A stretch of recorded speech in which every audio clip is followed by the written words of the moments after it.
Buenas noches con todos y con todas. Mi nombre es Aide Trujillo y es un honor para mí darles la bienvenida a nuestra tercera entrevista de Kendo War. Hi everybody, my name is Ana Belisuete, and it's an honor for us and for me to welcome you all to this interview in Kendo War. Esta noche nos van a acompañar 3 miembros del club Kenshikan de Houston, Texas. Y ellos nos van a contar su increíble historia de todas sus experiencias que han tenido durante este lindo arte marcial llamado Kendo. Tonight we will have 3 members of the club Kenshikan from Houston, Texas. They will join us in this incredible journey of stories and experiences through Kendo. A continuación les vamos a contar un poco más acerca de la trayectoria de estos 3 personajes. Now we will tell you a little bit more about our dear guests in this interview. Primero que nada, tenemos a nuestra querida sensei Shamina Chang, la cual es cuarto dan en Kendo y es primer dan en Yaido. Ella lleva practicando Kendo alrededor de 13 años. Bienvenida, sensei Shamina. First, we have Shamina Chan Sensei. She's fourth dan in Kendo, first dan in Yaido, and she has been practicing Kendo for 13 years. Welcome, Sensei Shamina. Welcome. Hello. Hi. Good night, Sensei. Good night. Good night, Sensei. Hi.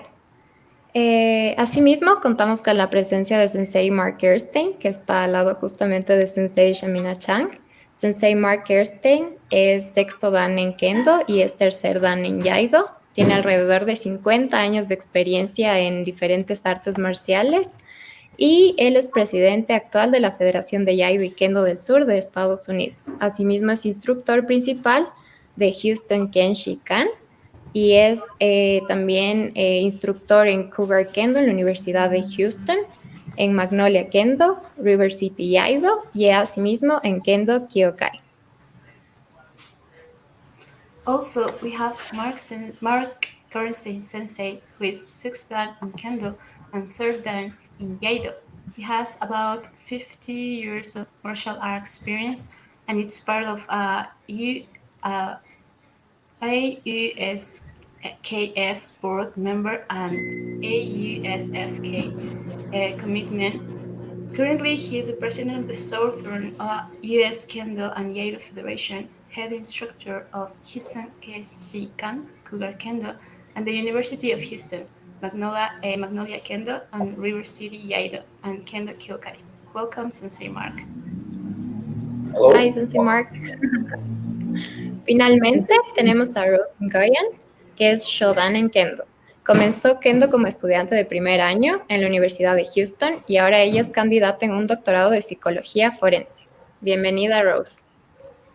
Finally, we have Rose. Who is Shodan in Kendo. He started Kendo as a freshman at the University of Houston, and now he's a PhD candidate of forensic psychology.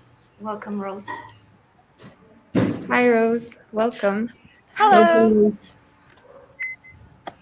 Recuerden que si desean hacer cualquier pregunta, pueden hacerlo en el cuadro, en el cuadro de chat.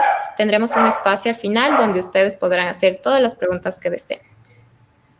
Remember, if you want to ask any question, you can do it in the chat box. We'll have space to answer all and at the end of the interview. Perfecto. Sin más que decir, les damos la bienvenida a todos. Gracias por estar aquí y vamos a comenzar con la entrevista. Let's start. Okay, so our first question is for 3 of the members of Kenshikan.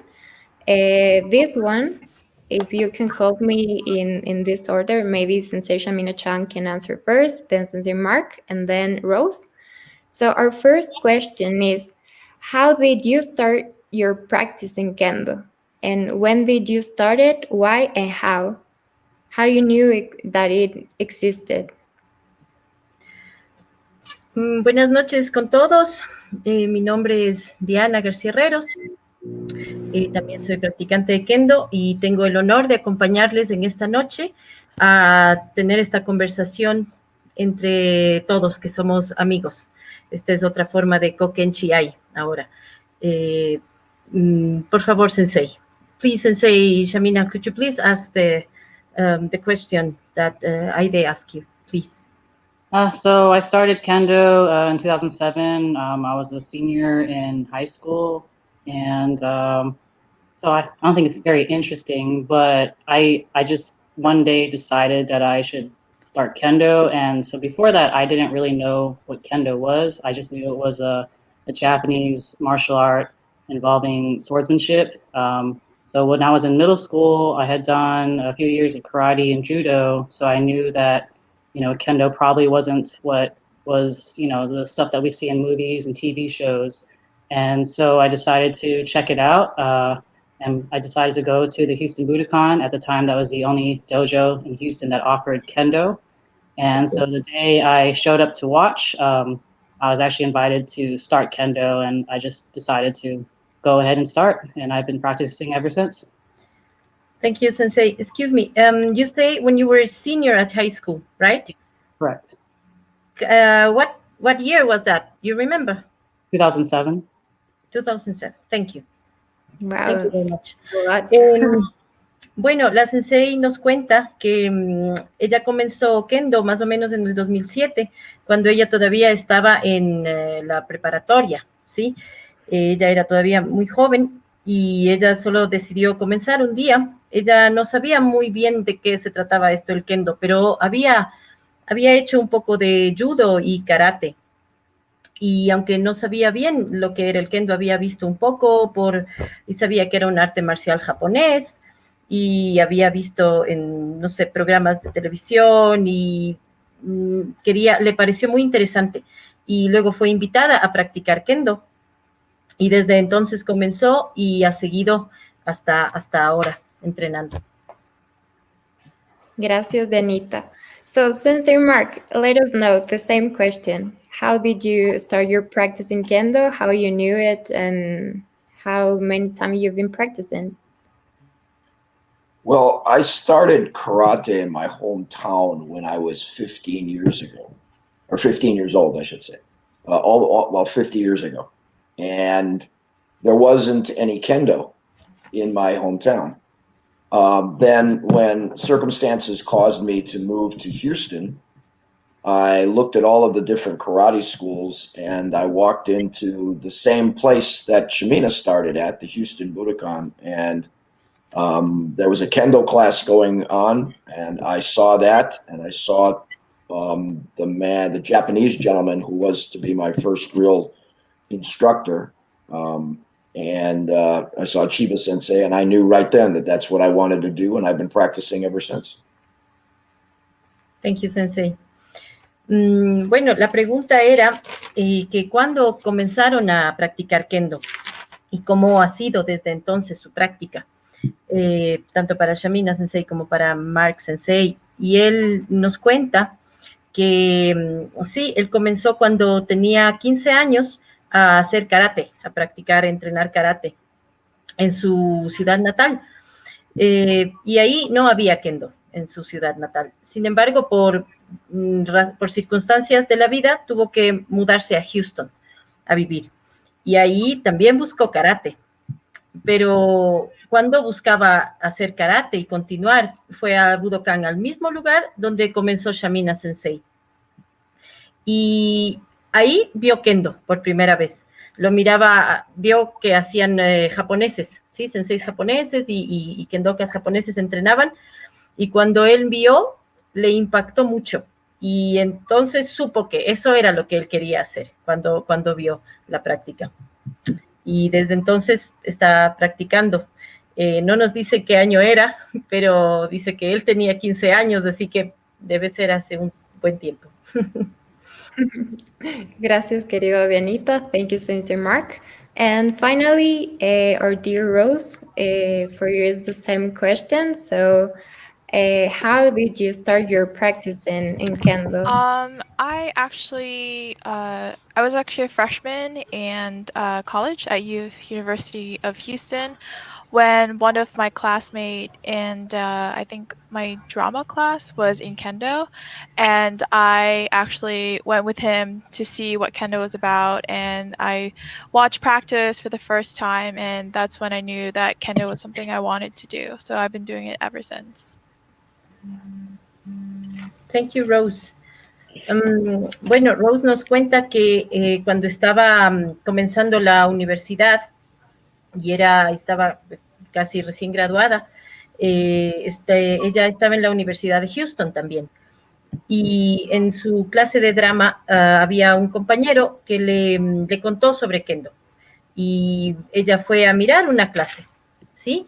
Y al estar ahí con su amigo y ver el entrenamiento, de la misma forma que nos contaban los senseis, ella vio y supo que eso es lo que quería hacer, porque le impresionó mucho. Y desde entonces está practicando. Eso es. Gracias.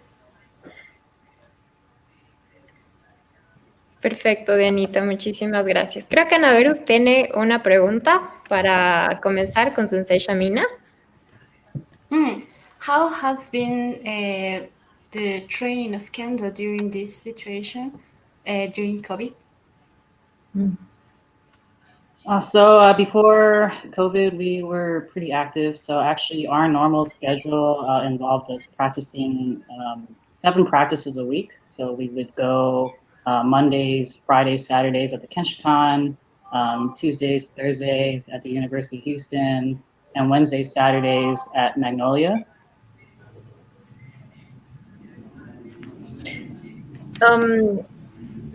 Sí. Can I translate this little bit? Okay. Yeah. So, Anabel les preguntaba que cómo ha sido su práctica ahora en este tiempo con el COVID, ¿no? Y Sensei Shamina nos dice que antes del COVID eran muy, muy activos, entrenaban casi todos los días, sea en la universidad o en otro dojo, Magnolia me parece que es el nombre. Y entrenaban lunes, miércoles, sábado, jueves, casi todos los días. Creo que solo domingo no mencionó. Please, Sensei, please continue. So you were saying. So since the whole pandemic started, we of course could not have practice. So our location shut down. Fortunately for Kenshikan, though, we've been able to resume because we were at a private facility. But in the past half a year, we had to do like Zoom practices and basically stay in touch online. Nowadays, Zoom has been like connecting people around the world in an easily way. Mm-hmm. Yeah, so we were able to we jumped into some other dojo Zoom practices, and we've been invited to other dojo Zoom practices. But fortunately, we have practice at our own dojo now, so we're very lucky. But Sensei, you are practicing with the kendokas of your dojo and also other dojos, right? Over Zoom, yeah. We were invited to different Zoom practices. Entonces, Sensei nos dice que casi como todos, piensa que como todos lo hacemos, en este último medio año, que ya es casi medio año de lo de la pandemia, pues han ido buscando maneras de entrenar, especialmente prácticas vía Zoom, con la gente de su dojo, pero también esto les ha permitido juntarse con personas de otros dojos y entrenar igual vía Zoom y pensar mucho, ¿sí? Y estar pensando también, otra forma de practicar. So, Sensei. So there was a period of time when we were trying to teach Zoom classes in our house, and so we have unfortunately low ceilings, so we were trying to figure out how to do the Iaido when the ceiling's not tall enough.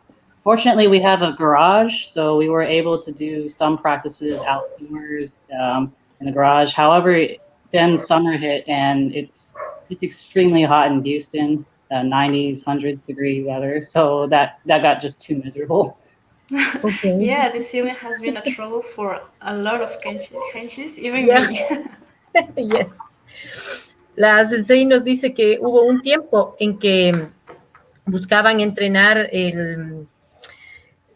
pues desde su casa, tenían que hacerlo desde casa como todos, ¿no? Y tienen el problema del techo, de la altura del techo. Afortunadamente tienen un garaje donde pueden entrenar y hacer las clases vía Zoom, pero el problema es que a veces en verano es muy caliente y eso es complicado también, el calor. Entonces hay que tomar en cuenta eso y la altura del techo, que es lo que nos pasa a todos, ¿no? Cómo usar la espada si es que el techo no es muy alto. Eso. Okay. Thank you so much, Sensei Shamina. I want to ask Rose, how do you balance your lifestyle with your kendo training right now in COVID? How you just adjust it? The biggest thing is that you got to make sure that you're mindful of yourself, especially, with practice and, still trying to live your life with work and school. Try to make sure that you're mindful of where you're going and what you're doing, and that you keep up with the hygiene and all that stuff. So and everybody in our dojo does that, and they make sure that we take care of one another when it comes to situations like that. Oh, that's so nice what you just say. That's that's the way we can kendo. It's like a family for all of us. What you say. Rose nos cuenta, le preguntaba a Aide que cómo se organiza para hacer un balance, para balancear su vida ahora que estamos en tiempos de la pandemia, ¿no? Con el COVID. Y Rose dice que hay que estar seguros de estar como muy presentes, como con la mente muy clara, teniendo en cuenta que debemos como malabarear con seguir practicando, pero también con nuestros trabajos, con nuestros estudios y con todo lo que está en nuestra vida y tenerlo todo, seguir viviendo, pero con claridad. Y algo muy lindo que mencionó al final es que en su dojo, en estos tiempos difíciles, todos se cuidan unos a los otros, especialmente en este tiempo. Perfecto, Dianita. Muchísimas gracias. So, Sensei Mark, maybe the same question to you. How you feel you balance your training, not only in Kendo, I know that you make Gyaido too, but inside your house or in the dojo? How you do it? Are you asking me how I balance work, life, and Kendo? And all, yes. Well, Kendo is really integral to me and who I am and what I do. I am a practicing attorney. And the times when I am dealing with a client and trying to understand that client's needs are no different than trying to analyze a beginner or one of the people in the dojo and trying to help them improve their technical skills. It's the same sort of thought process. And then when I have to make a presentation to a judge or a jury or in a negotiation with someone from the other side in a case, it's just like practicing and having our sensei in the room watching. You have to do it. You have to be engaged and you have to be alert. Your mind has to be active. You have to have done your homework, done all the technical things necessary to establish a basic understanding of the facts to be able to do a good job presenting them. Exactly like Kendo or Iaido. Thank you, Sensei Mark. Thank you, Sensei. Bueno, Aide le preguntaba a Sensei, ¿cómo hace para balancear todo en su vida, para mantener el balance en su vida personal y pues con Kendo y Iaido? Y Sensei nos dice que el kendo es muy integral, realmente. Es un arte que es integral. Él es abogado, así que sí, comprendí bien. Entonces, él dice que cuando está con un cliente, por ejemplo, él, igual que en kendo, debe entender las necesidades de esta persona, de su cliente, de la misma manera que debe tratar de entender a las personas en su dojo, a sus alumnos o a sus demás compañeros, a los demás practicantes. Y también cuando está frente a un juez o a un jurado, él debe tener su mente muy clara y presente, estar muy atento. Y él dice que es muy parecido a estar practicando cuando tu sensei te está viendo, ¿sí? Que tienes toda esa presión de que el sensei te ve, pero además muy atento, muy presente a lo que haces. Entonces, eso te hace que tu mente esté alerta y que estés muy comprometido con lo que haces. Entonces, él encuentra que el kendo y el trabajo y la vida tienen este tejido, ¿no? Y que nuestro deber es usar las herramientas técnicas que tenemos para poderlas aplicar y hacer un buen trabajo, exactamente como lo hacemos en kendo, y aplicarlas bien. Eso sería. En palabras muy sabias de Sensei Mark, en verdad. Ahora, Anabelu, si no estoy mal, tiene una pregunta para Sensei Shamina, que es como la top para las chicas que ahorita estamos practicando Jodan, que es un kamae que no vemos muy presente dentro del kendo femenino en Latinoamérica. Entonces, también ha sido una de las razones por la que queremos conversar con Sensei Shamina, que tenemos aquí. Ella practica Jodan no kamae y es espectacular. Entonces, Anabel le va a preguntar un poquito más acerca de eso. Oh, okay. This goes for it. We know, Sensei Shamina, we know you practice in Jodan no Kamae. Can you tell us why you decided to try it? So basically, as I progressed in kendo, I never really had interest in doing Jodan or Nito, and so as I progressed in kendo, though, I learned that many Hachidan sensei have Jodan experience, and I was wondering why did they do that, and if it helped them, get to a higher level. Bueno, le preguntaban a Sensei por qué decidió hacer esta guardia, ¿no? Esta guardia tan inusual, no, bueno, tan poco usual que es Jodan no Kamae. Y Sensei dice que básicamente ella nunca pretendió mucho, no es que pensaba en hacerla, pero ella observaba que habían muchos Sensei octavo dan, especialmente, que usaban Jodan para como práctica, como su guardia. Y a ella le parecía muy interesante por qué ellos llegaban tan lejos y avanzaron tanto siendo de tan alto rango usando Jodan, y quería saber por qué. Please continue, Sensei. So I was thinking that it's probably important, but since I had never practiced it, I wasn't sure anything about it. I also there was no one practicing it where I am, and so I decided that maybe if it's important, then at some point my entire dojo should at least try it, for a period of time at some point. So I decided that when I make Yondan, that I would at least do Jodan for a year and then switch to Nito for a year. Oh. Whoa. So, awesome. That's really, really interesting. Impressive. Yes.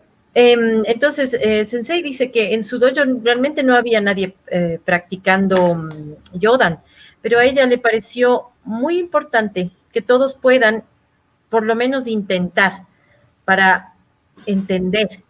Ella dice que empezó pues a practicar Jodan y lo ha hecho por un año, y que también practicó Nito por un año, y por la misma razón, para tratar de entender, porque si puedes entender, puedes compartir también a los demás. Please, Sensei, continue. So one of our good friends, Moscoso Sensei. He practices Jodan, and he's kind of famous in the U.S. for being basically a traveling Zen monk. And so he, has been driving around the United States for the past few years, visiting various dojos and practicing with them. And so he showed me some of the basics many years before I made Yandan for Jodan. And so I decided to start, with the basics. So I started with the footwork and just doing katate men. But quickly I realized that I would need, somebody to help me in order to learn more than that. Mm-hmm. Excuse me, Sensei, what is the name of your friend Sensei, like that he's like a Zen monk? Moscoso. Please, one more time. Moscoso. Moscoso. Ok, thank you. Moscoso. Entonces, Sensei dice que tiene un amigo que es como básicamente un monje zen que va alrededor del país. Él es el Sensei Moscoso. Y él, pues, hace Yodan por mucho tiempo. Y él lo que hace es viajar y mostrar su técnica, compartirla. Y ella con él comenzó a aprender los básicos, que es el trabajo de pies y katatemen. ¿Sí? Para el katatemen es lanzar la espada con una sola mano, ¿cierto? Pero en un punto ella se dio cuenta que necesitaba más ayuda para seguir avanzando en el entendimiento de la técnica, de la práctica. Please, Sensei. So after that, I decided to ask Kato Sensei if he could teach me Jodan. I was expecting him to say no, and since then, he has been helping me. Surprise, surprise. Yeah, right. So like I said, I was only planning to do this for 1 year and then switch to Nito, and then now it's been 3 years because I learned, pretty early on that 1 year, even 3 years, even now, is like a beginner in Jodan.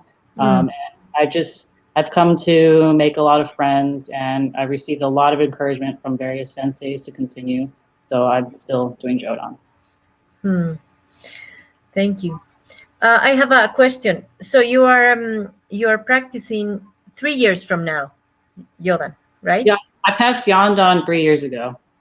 Oh, so you began to practice before you got your Yondan? No, so Moscoso Sensei, like maybe a few years before I tested for Yandan, he spent one practice showing us the basics, and we all realized that we're terrible, but I remembered that. And then so when I made Yandan, I started the basics. Okay, thank you. Entonces, Sensei dice que conoció a Moscoso Sensei y él les hizo una pequeña práctica donde todos descubrieron que eran muy malos. Y bueno, después de haber hecho su examen de cuarto dan, Yondan, ella empezó a hacer los básicos, se suponía que iba a hacerlo 1 año, pero al parecer le gustó y continuó, y ahora lleva haciéndolo 3 años.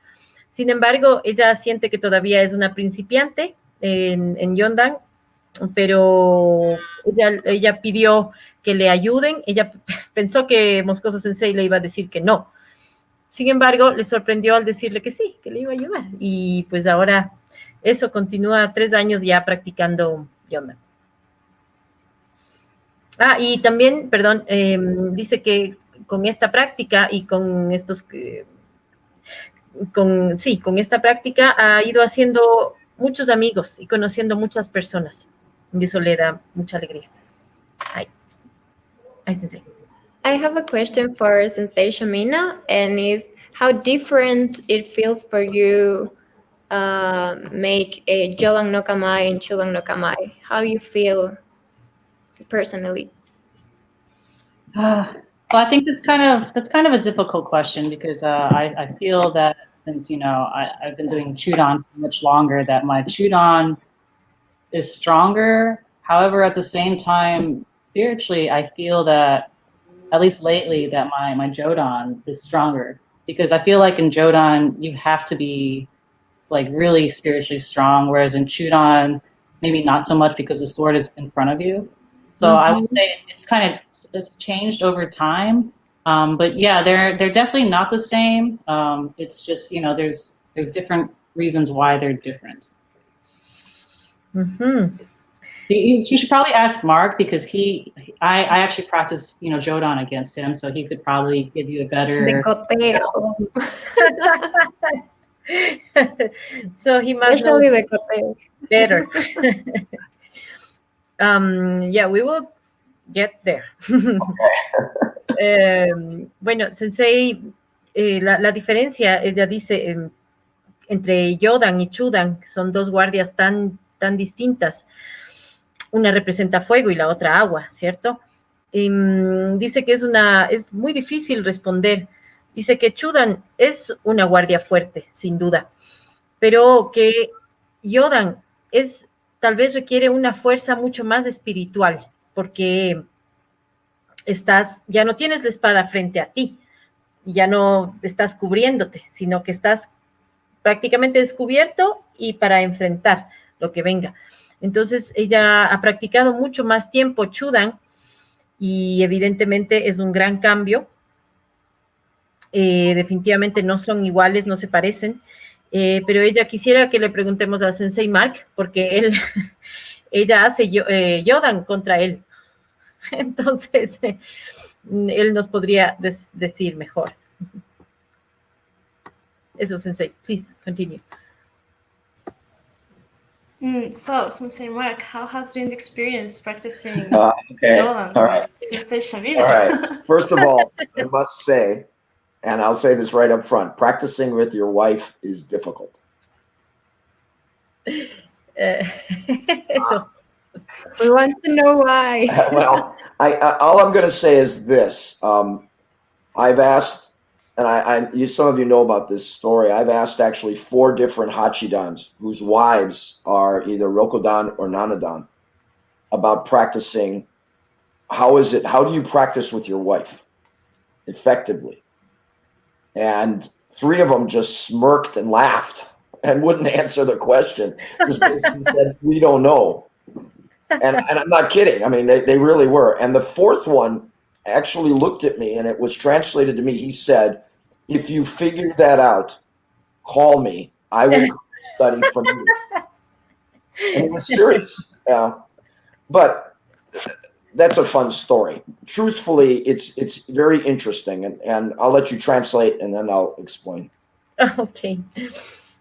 Bueno, entonces, Sensei dice que en realidad practicar con tu esposa es muy difícil, es muy complicado, y que de hecho él le preguntó a 4 senseis, Hachidan, octavo dan, que tenían esposas, Rokudan, Nanadan, que era en Kendo. Es decir, estos senseis tenían esposas kendokas también, de alto rango, y eran 4 senseis a los que le preguntó. Y 3 de ellos solo se rieron y mejor no dijeron nada. Y el último sensei lo miró fijamente y le dijo que por favor, si él descubre cómo se puede practicar con su esposa, le avise, porque él no lo sabe. Okay. Es muy intenso.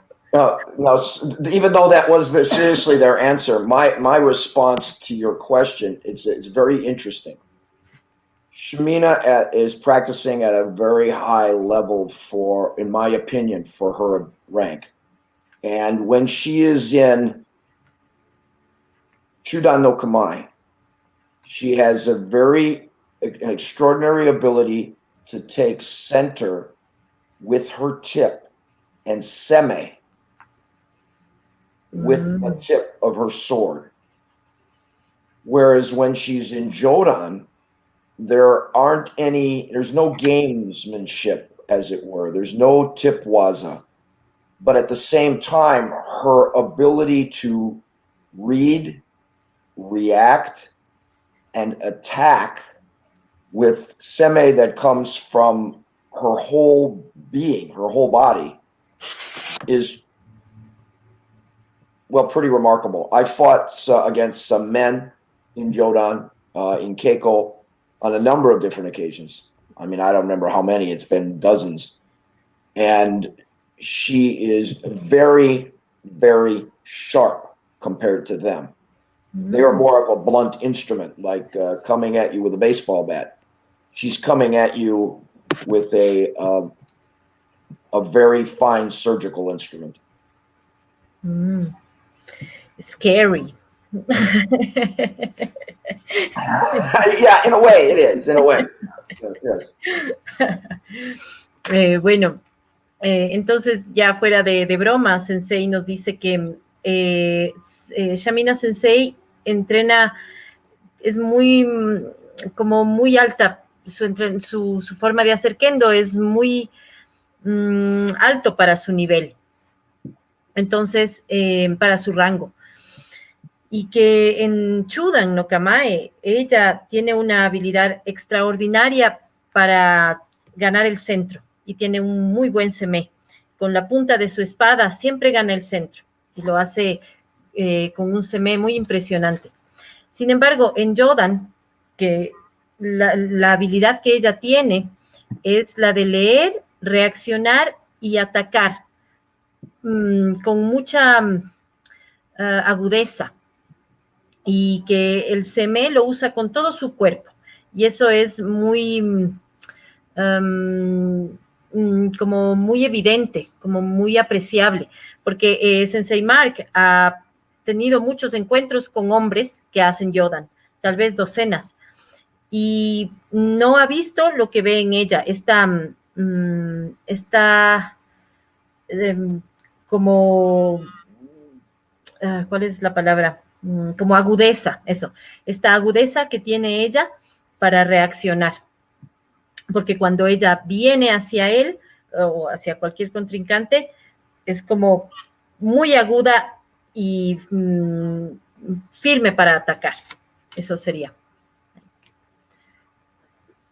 Sounds scary, actually. If Yes. it's like that in Cuba and in Jolan, they will be like, oh my God, so crazy.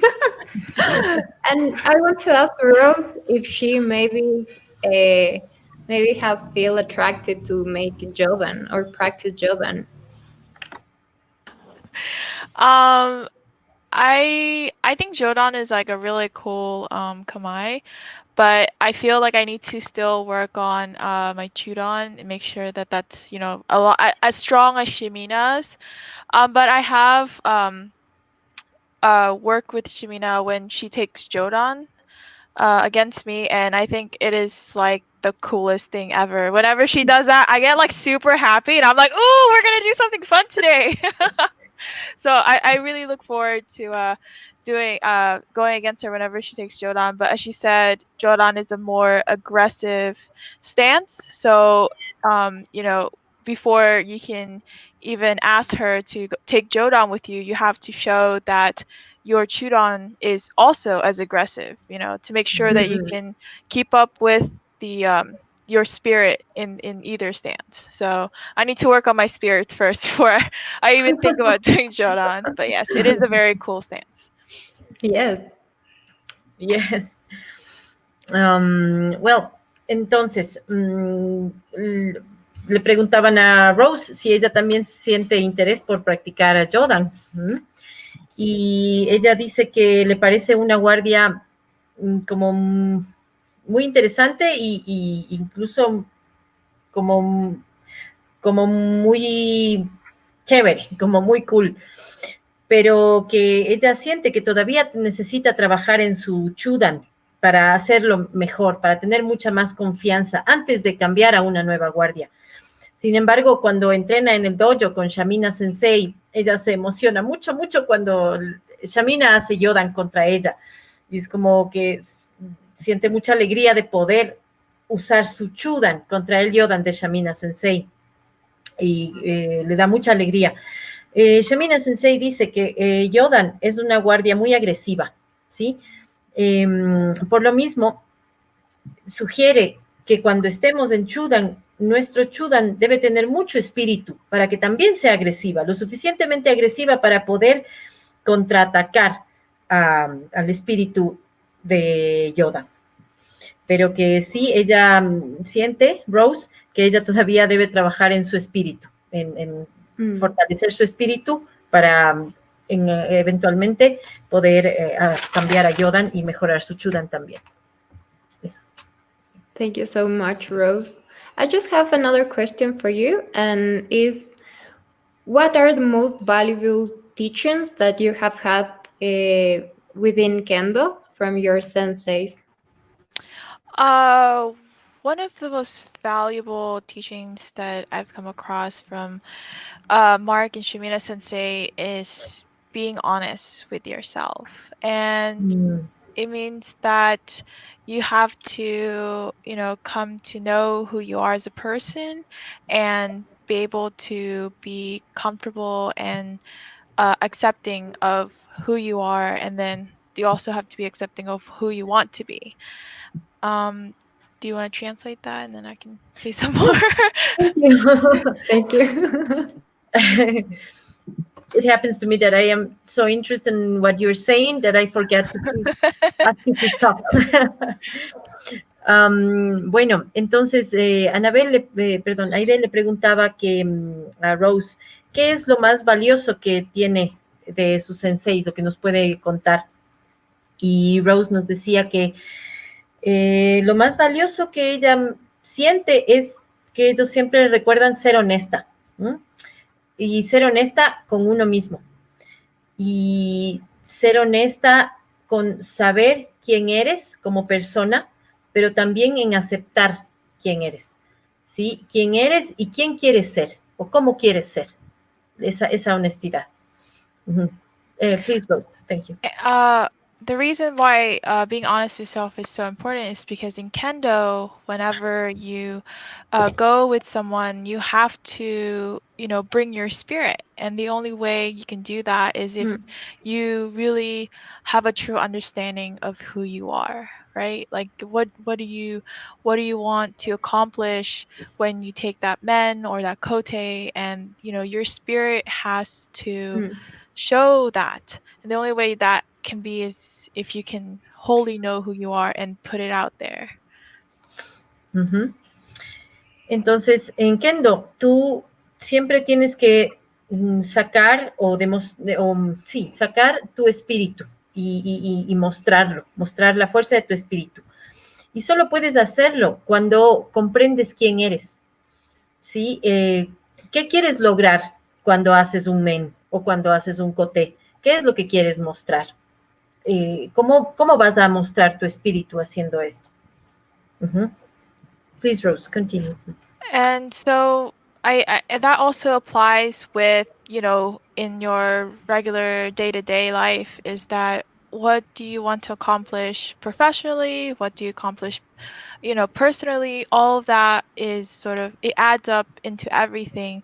And by learning how to be honest with yourself in Kendo, you can also take that and, apply that into your personal life and your professional life. Yeah. Thanks. Yeah. Y cómo aplicar regularmente esta honestidad en nuestro día a día, en nuestra labor diaria, profesionalmente, en nuestras rutinas. ¿Cómo adaptamos este ser honesto con nosotros mismos en cada momento de nuestra vida? Thank you, Rose. I think that I feel that what you just said, because like personally, when I'm not in a good mood, or maybe I feel sad or something like that, it shows up in the dojo. It's like the person that you are or how you feel, you translate it to the dojo, and even in the shiai or the keiko. So I really feel what you said. If you want to have very present in your mind what you want to get with everything that you do inside the dojo, outside. So thank you so much. I think Annabelle have another question for Sensei Shamina. Yes, maybe this question can be for both.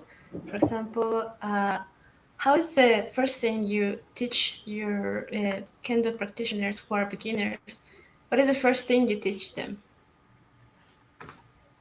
Well, the first thing we teach them is manners. So, I mean, In a good way or in a bad way? With a shinai. No, I'm So- joking, just joking. when someone joins kendo, we don't know what their background is, so we just try to make it clear to them early on that what they're learning is part of Japanese culture, and so there's some cultural things like how we do the reiho that is important to learn. Mm. So actually, that's the first rule of our dojo: is manners are first. Thank you, Sensei. And I think you can be proud of what you're teaching as the answers that Rose was saying just before.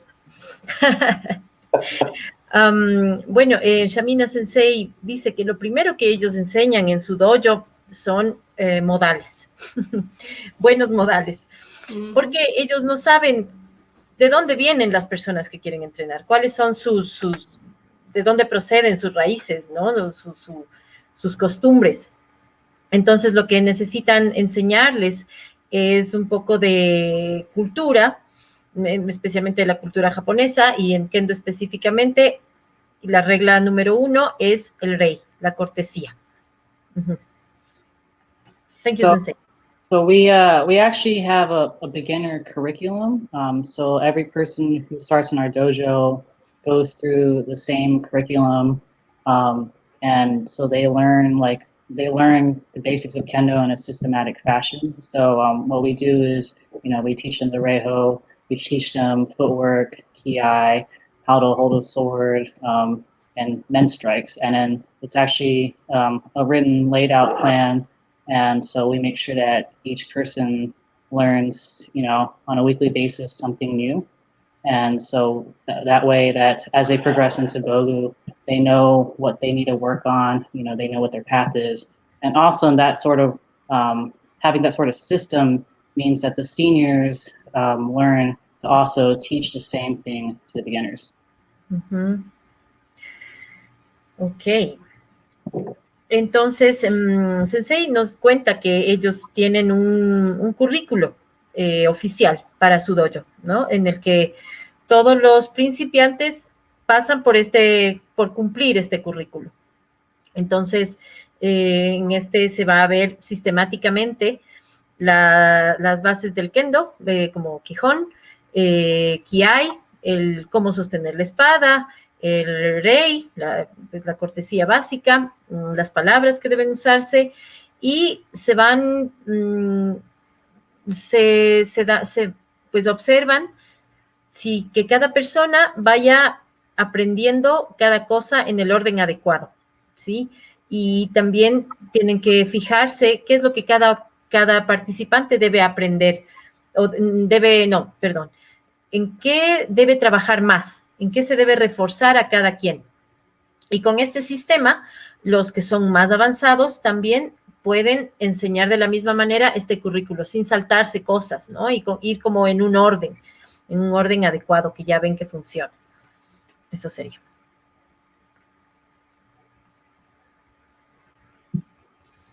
Gracias, Dianita.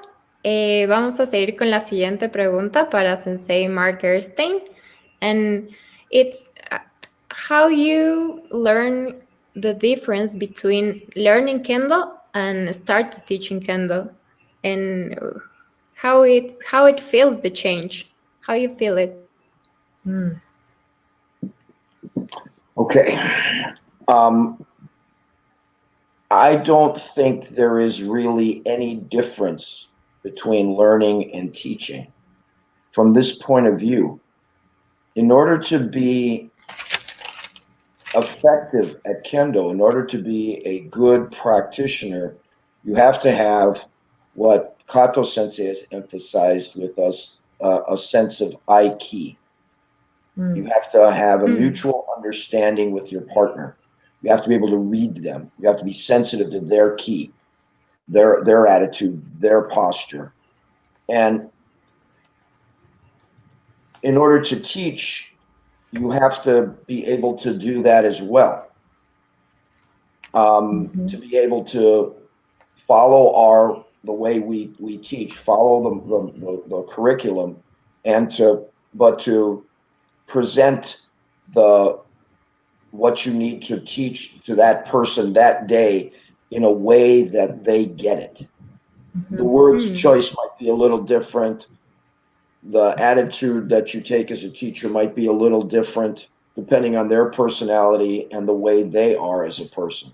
So for me to learn, I have to repeat. For me to teach, I have to teach them, repeat. And to learn from a sensei now, I must have very much Aiki with Kato sensei. And for me to teach people, I very much must be Aiki with the students. So it's sort of the same thing. Now I see. I used to think it was very different to do, learn, and teach, but I don't think that's true anymore. I think that teaching is just a natural progression of learning. Thank you, Sensei. Sorry, that's a little long. Oh, it's okay. Just a little. Just a little, but it's okay. I hope I am going to do my best effort. Entonces, la diferencia entre enseñar y aprender. Muy interesante la respuesta de Sensei. Él dice que él no considera que haya realmente una diferencia entre enseñar y aprender. Y esto lo descubrió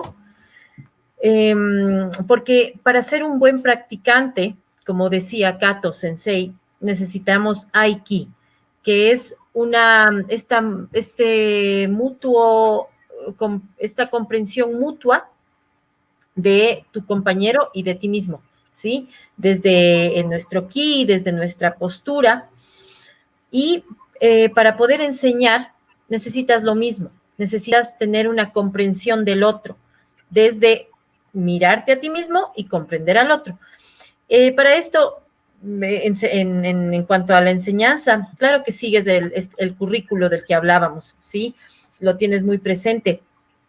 Y cuando vas a dar la clase del día, les vas a enseñar ese día lo que sea que hayas preparado, tienes que estar seguro que lo entiendan, que tu trabajo es que ellos lo puedan comprender, ¿sí? Y para eso necesitamos observarlos, observar qué es lo que necesitan mis compañeros, o en este caso mis alumnos.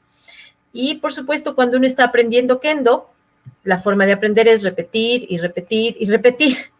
Y es lo que debe enseñarles a los principiantes, a repetir y repetir y repetir. De esta forma se hace este Aiki, que es algo que él aprendió mucho con Sensei Kato. Lo mencionó un par de veces. Este Aiki es lo mismo al aprender que al enseñar. Antes él pensaba que era diferente, que separábamos estas dos cosas, pero se fue dando cuenta de que no, que la enseñanza es algo que va a ir llegando eventualmente como parte de tu aprendizaje también. Eso sería. Perfecto, Dianita, muchísimas gracias. Now I have another question for our dear Rose, and it's how it's the work with your colleague, with your friends of Kendo inside your dojo, with your friends there.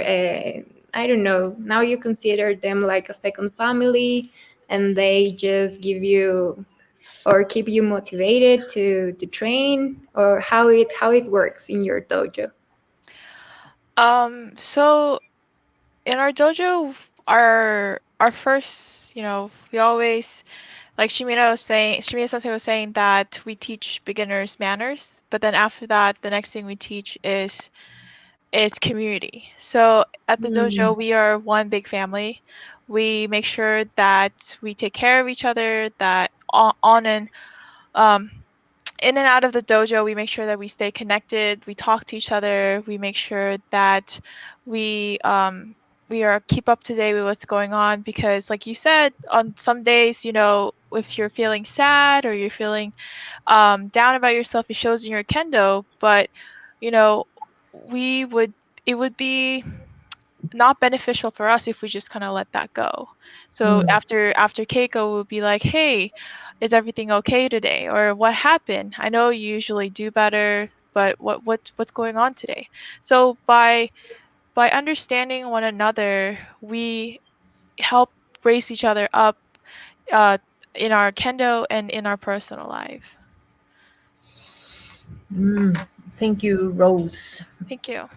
I think we all feel kind of the same, but it's really important. Rose nos cuenta cómo es el trabajo con sus compañeros dentro del dojo. Y así como como Mark Sensei, Shamina Sensei nos decían sobre esto de enseñar modales al principio. Lo segundo que se enseña es la comunidad. Me parece algo muy interesante porque ella dice que dentro del dojo son una gran familia, pero afuera también debe mantenerse estar pendiente del otro, estar conversando, pues preguntándose cómo están, cómo les va, porque como decía hace un momentito Aide, o creo que era Anabel, que nos contaba que a veces estamos tristes o a veces no nos sentimos muy bien, y el no hacer nada al respecto no nos beneficia, y buscar el beneficio de todos es lo mejor, ¿sí? No solo no hacer nada. Entonces, si estás en contacto, haces comunidad dentro y afuera. Y ella dice que después de un keiko, por ejemplo, es bueno acercarse y preguntarle al otro cómo está, qué pasó, como tener esta pequeña conversación para entenderse unos a los otros. Y eso hace no solo la mejor comprensión, sino hace este refuerzo, este lazo de la comunidad. That's it.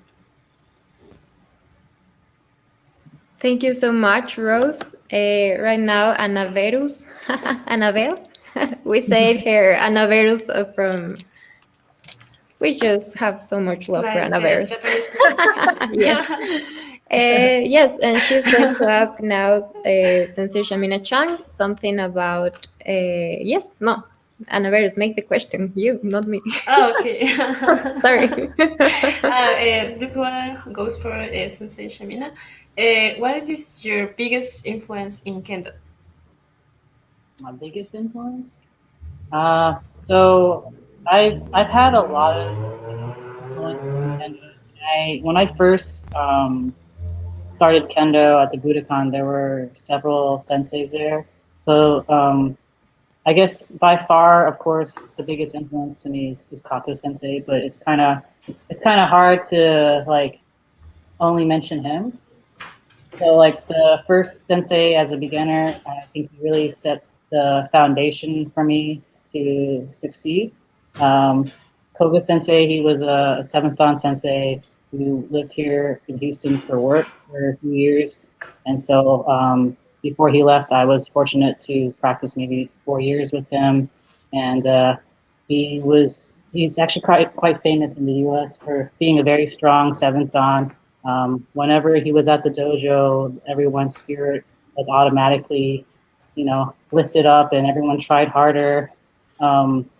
He was really busy as a businessman, but like he would come to practice even if it was just the last few minutes of practice and just to do Kikari Keiko and Kirikaish.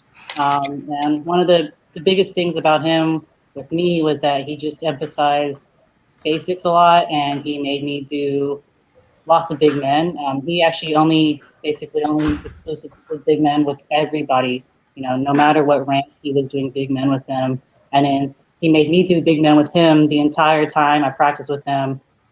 So that laid the foundation for me to be able to appreciate, other sensei's influence. Excuse me, Sensei, what is the name of your sensei?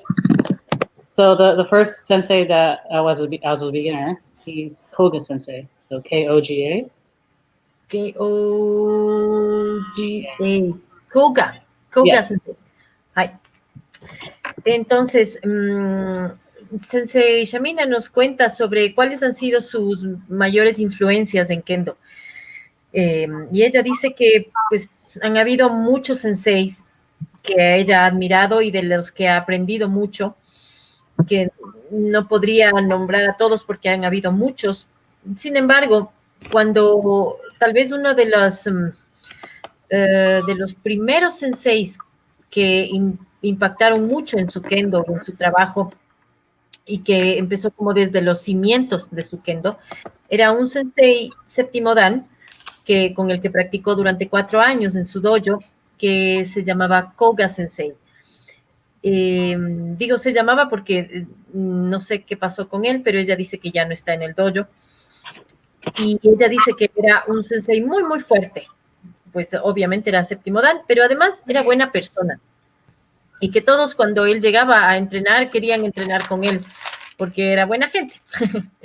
Y que era muy ocupado también, y que a veces llegaba ya como al final solo para hacer kakari geiko, kirikaishi, pero que siempre estaba como sacando tiempo para entrenar. Y que con ella hacía mucho énfasis en el trabajo de los básicos, ¿sí? Y del men. Y que a ella le gustaba mucho cómo él, como le exigía mucho para que ella sea mejor y haga un mejor trabajo cada vez, especialmente con su men. Eso. So Thank while you, Sensei. while in the beginning, I was able to have the influence of many senseis that were at the Budokan. Um, you know, that was the early years, but now I'm very fortunate enough to have a relationship with Kato Sensei. So I met him 2010 or 2011. He came to Houston for a seminar, and he led a seminar, and that was actually my second time to be able to keiko with a Hachidan Sensei, but it was to me one of the most memorable keikos in my entire kendo career.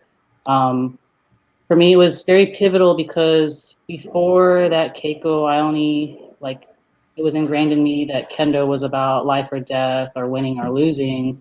And then through keiko somehow, Kato Sensei demonstrated it's really something about bigger than just that. It's about this relationship and making something together in a keiko.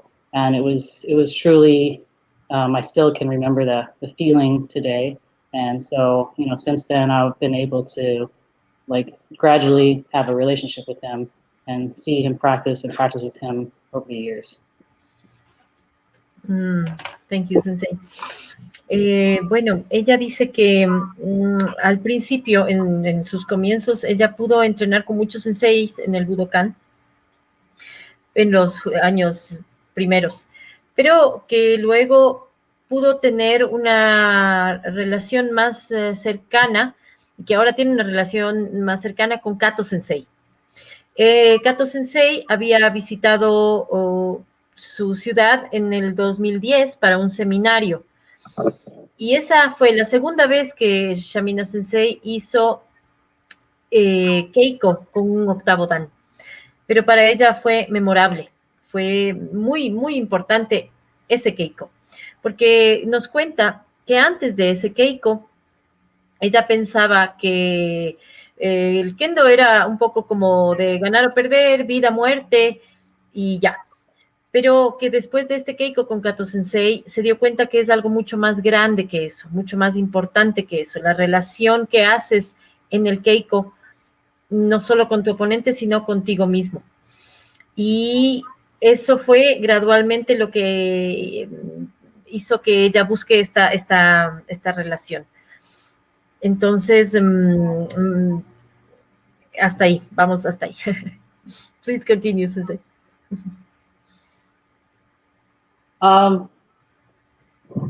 So I was after he came to Houston, I was fortunate enough to be able to go keiko with Sensei at various events. So I've been able to practice with him a few times a year, and he also comes and does seminars in here every year. Kato Sensei used to go 3 times a year? So we go to events because Mark is a board member, so they have board meetings twice a year, and then there's some other kendo events, so we actually see him regularly throughout the year, and also he comes to Houston to do a seminar every year. Oh, ok. Shamina Sensei nos cuenta que Sensei Mark es parte del directivo, se puede decir. Sí, entonces él tiene que viajar a ciertos eventos y además, y ahí pueden ver a Kato Sensei. Y también Kato Sensei va una vez al año a un seminario en Houston. Entonces pueden mantener esta relación constante, ¿no? Con Sensei Kato específicamente. Do you So, have, Sensei, Shamina Sensei, do you have any other senseis that you can think are important for you, or that maybe are make something a difference in your kendo? Maybe women sensei.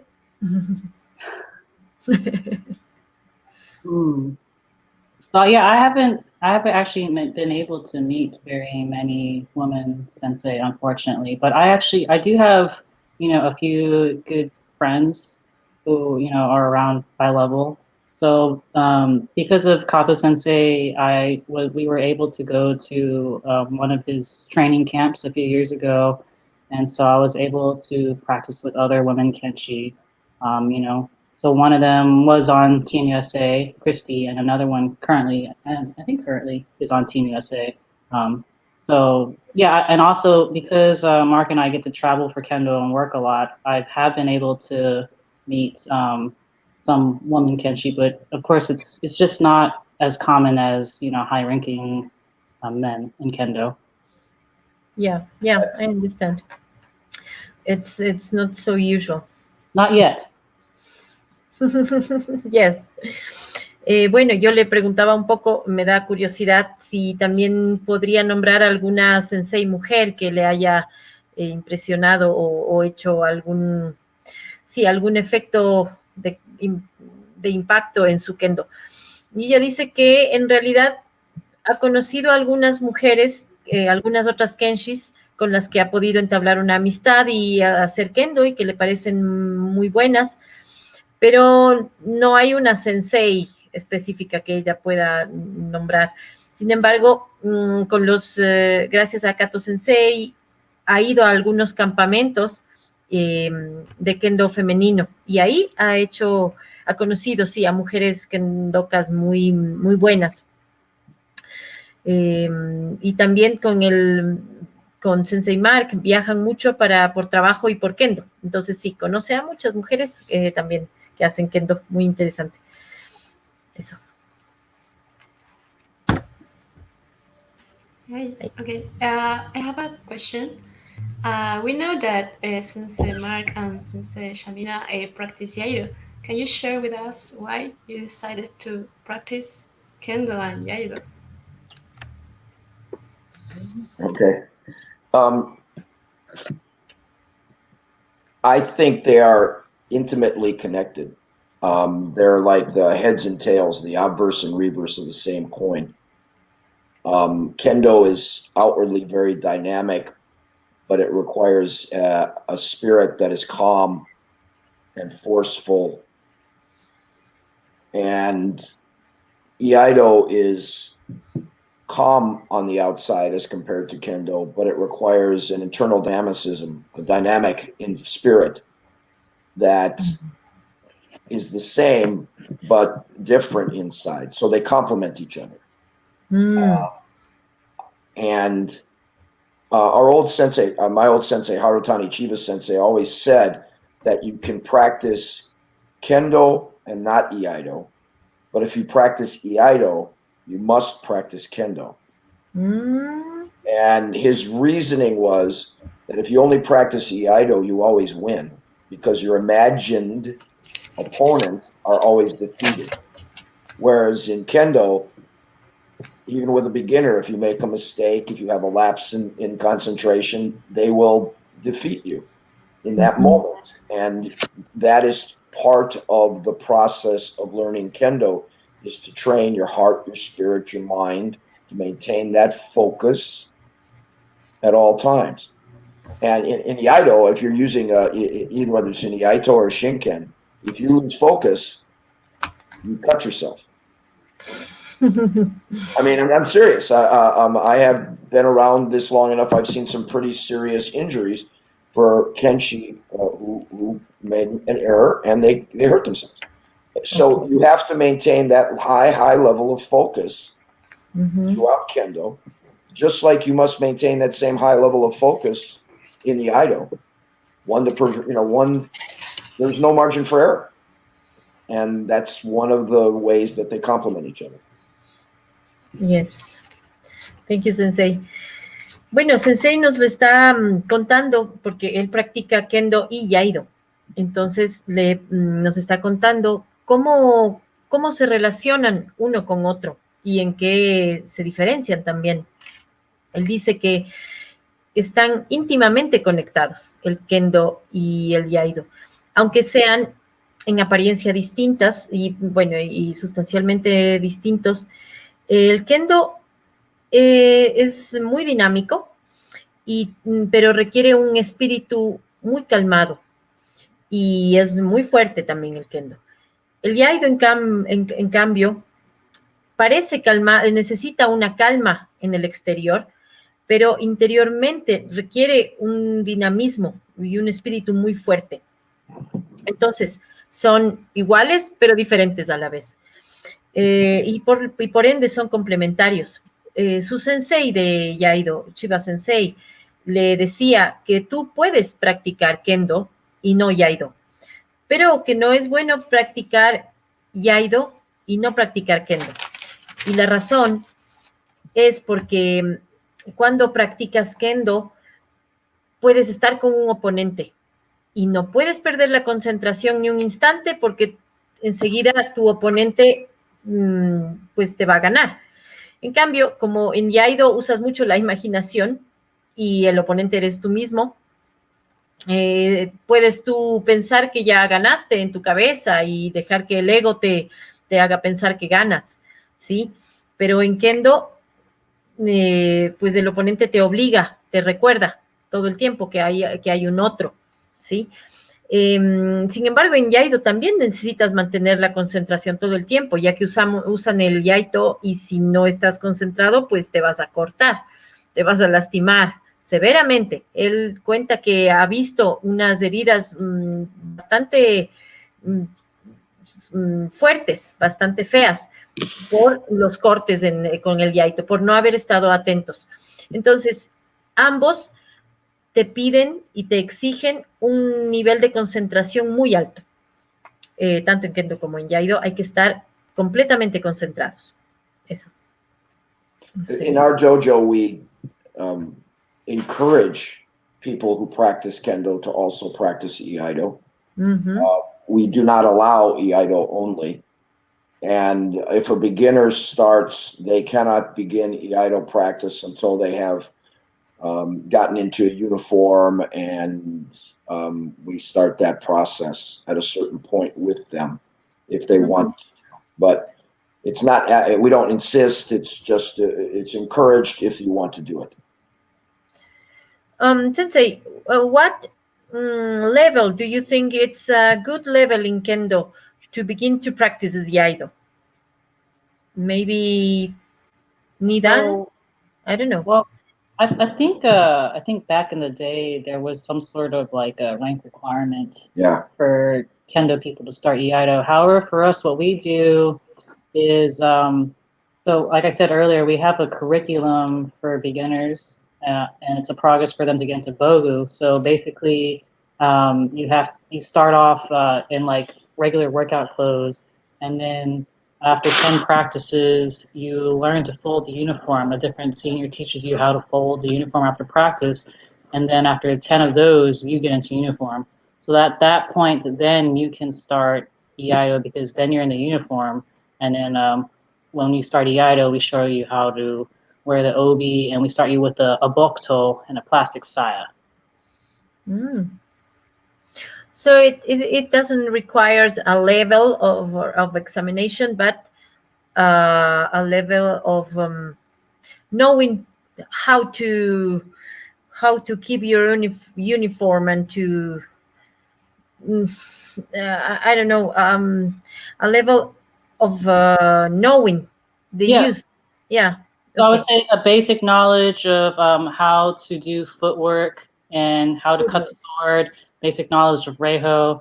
And yeah, wearing the uniform is rather important, because if you don't wear the uniform properly, you're going to have problems doing EI. And I mean, I think everyone who starts Iaido has those same problems.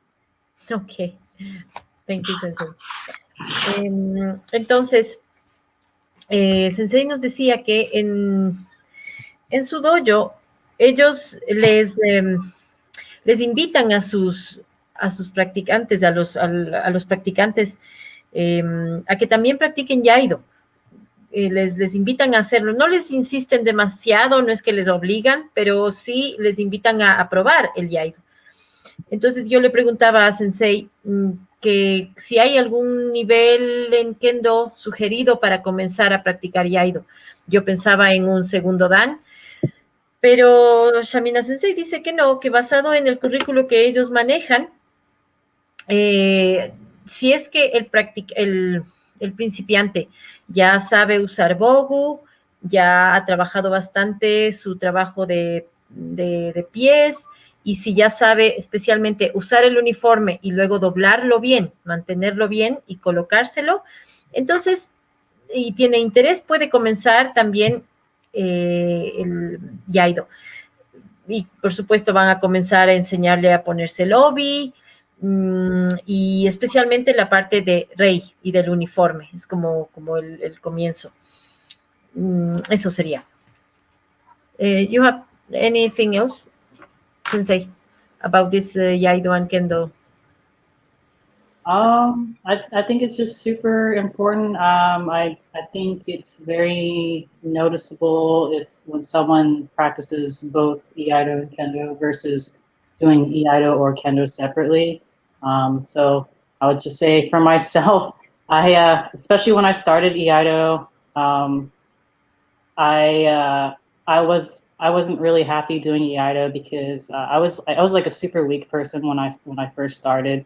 So when I first started Kendo and Iaido, I was 97 pounds, so I was really just skin and bones.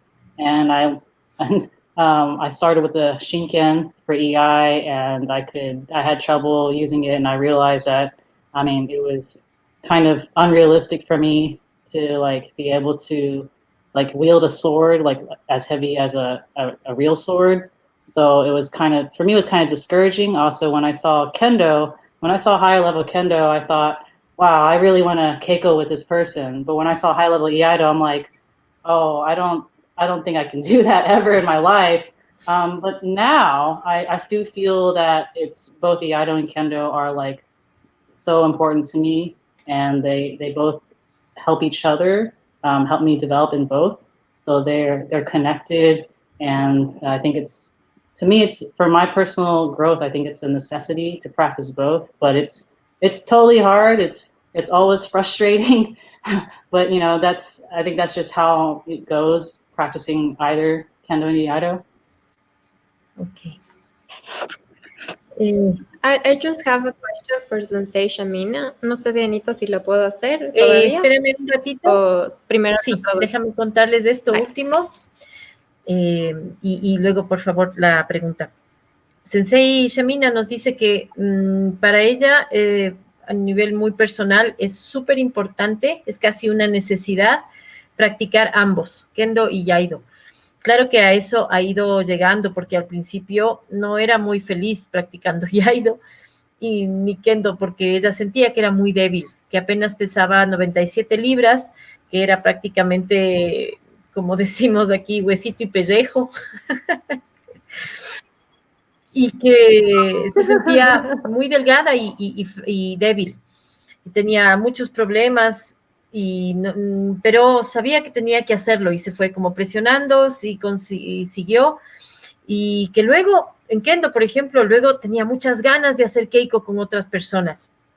Y también luego, cuando fue avanzando en su práctica en Iaido, cada vez se sentía más segura de sí misma. Al principio, pero eso va cambiando. Y ahora ella siente que que ambos son muy importantes para ir mejorando tanto en Yaido como en Kendo, como que se retroalimentan y que ella sí siente una necesidad muy grande de entrenar ambos, que le ayudan mucho. Eso. Ahora sí, Aide, por favor. Well, my next question is for Rose, and I want to ask her if she does Yaido, but Sensation Mina just said yes. And I want to ask you, what is your perspective of practicing Yaido in your proper experience? Initially, I wasn't really about Yaido. I didn't really see the attraction towards it, but when I started, I realized that there is some benefit that I can take from Iaido to translate it into Kendo. But the most important thing that I get from it is that since in our dojo we do Iaido practice before Kendo, Iaido becomes sort of like a meditation for me to warm myself up, to get into the right mentality. And I, based on the few practices that I've done, I've always felt that my kendo is better after I do the Iaido. Because since we do it a little bit an hour ahead of the kendo schedule, sometimes I can't make it. But when I am able to make it, my kendo is better after I attend an Iaido practice. So it's slow, and it's like Shimina said, it's very frustrating at times because there's like a lot of small things that you have to do to work on. But once you get into a flow, it actually becomes very natural, and it's a very beautiful art of it. That's a way to put it. Bueno, nos cuenta Rose que ella también practica Yaido y dice que al principio, pues la verdad no entendía muy bien cómo le podía ayudar y no tenía tanto interés en Yaido. No le encontraba mucho como el sentido de hacerlo. Pero poco a poco se fue dando cuenta de lo importante que es practicar Yaido y cómo esto le ayuda en su kendo. Ella dice que en su dojo, con Shamina Sensei, Mark Sensei, ellos entrenan Yaido antes de la práctica de kendo. Y que esto le ayuda mucho, le sirve como una especie de meditación. Le pone en esta sensación de meditar y prepararse mental, física y espiritualmente para la práctica posterior de kendo. Entonces, ella se ha dado cuenta de cómo siempre que ella alcanza a practicar Yaido antes de la clase de Kendo, su Kendo mejora mucho y que ella ve la diferencia, que a veces ella tiene alguna situación, una reunión o algo y no alcanza a la clase de Yaido y va directo a Kendo y nota la enorme diferencia entre cuando practica y cuando no lo hace. También dice que very interesting. También dice que es al principio muy frustrante la práctica de Yaido porque hay una enorme cantidad de detalles a tomar en cuenta y hacer que estos detalles se puedan aplicar o adaptar de forma natural es muy difícil y por eso puede ser muy frustrante al principio. Pero ella se da cuenta que es un arte muy bello y ella recomienda mucho practicarlo también para mejorar nuestro kendo. Gracias, Dianita. And Rose, how you feel it's the difference between Yaido and in Kendo we have Kendo Kata and also Kihon Bokuto. What's the difference between them? The Yaido or what? So I'm a complete beginner when it comes to Iaido. So like take my word with a hint of salt. But to me, there isn't really that much of a difference. It's more of like it's different things that you're learning but when it comes down to it, it's all about, you know, the precision, the spirit, and like being focused. It's just you're bringing out the same thing, like focus and spirit. It's just you're doing two different things and you're learning two different things, but those two things come together and they help each other in different ways. So it's different, but not really, if that makes any sense. That's like the best way I can explain it. It has. Bueno, Rose dice que ella en verdad es una principiante y no podría hablar mucho sobre esto, pero que desde su experiencia no hay una gran diferencia entre las katas de Kendo o hacer las katas y el usar y la práctica de Yaido.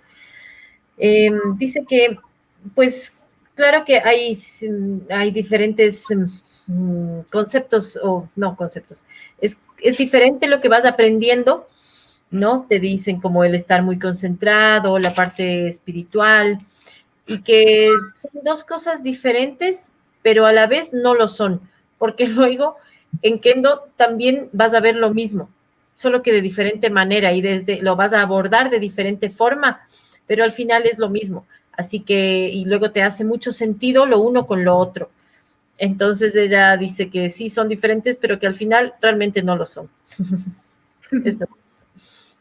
Thank you very much, Rose. And right now we are going to pass to the space for the questions of the audience. If you have another question, we can make it. Entonces, a todos vamos a pasar a las preguntas de la audiencia. Vamos a comenzar con nuestra primera pregunta. Karencita, si nos puedes ayudar. Entonces, si todavía tienen preguntas, pueden ponerlas en el chat. Entonces, nuestra primera pregunta es, okay, so our first question is from Jose Vargas from Ecuador. He's my sensei. And he says, good evening, sensei. Thank you for sharing your time and experiences with us. My question is about mentality. How can we train our mind to be able to embrace and overcome difficult situations? That's a really hard question, but that's I know. it's all about. That's the essence of I know, Kendo. right? So I think for me, so some of you guys may know, but I was diagnosed with breast cancer last year. So my life has already been incredibly abnormally difficult pre-COVID, but in a sense, I think that's actually helped me progress as a person. And what I mean is that in facing difficult situations, we all have that in life. And so it's important to focus on having the right mind for practice and life. And what's helped me personally is doing Zazen. So like I said, I mentioned Moscoso Sensei being the Zen monk. He actually came and we got to do Zazen regularly with him. And I feel that it's made an impact. The other thing is I think it's important to try to be open. So on a regular weekly schedule, all of our guys, have this problem. And the thing is, if you want to progress, you have to figure out how to be effective. And I mean, obviously stumbling around is part of that process. And so, in doing so, I think you should really embrace your situation on one hand, but on the other hand, seek out to go pursue, the hardest endeavors and something that you can truly be passionate about and just keep on, going. So, keep on, like in Kendo, keep on attacking no matter, even if you're going to lose, even though if there's no situation that's positive, you still have to deal with what's in front of you and just keep on going for that. And I think that sort of practice is what helps you develop a strong mentality. Mm-hmm. Thank you, Sensei. Bueno, la pregunta de Sensei José. I thought he was going to keep you with the question about practicing kendo wife and husband, because Jose Sensei also practices with his wife. Yes, and it's I great. thought that's so. It's Bueno, awesome because when they are together in the dojo, it's very intense. So I truly feel when you said that it's very difficult to practice with your husband. So yes, okay. yeah. Sorry, Danny. Entonces, bueno, la pregunta de Iki Sensei es sobre cómo usar la mente o cómo, sí, cómo entrenar nuestra mente para poder enfrentar situaciones difíciles en nuestra vida, cómo el kendo nos puede ayudar con esto.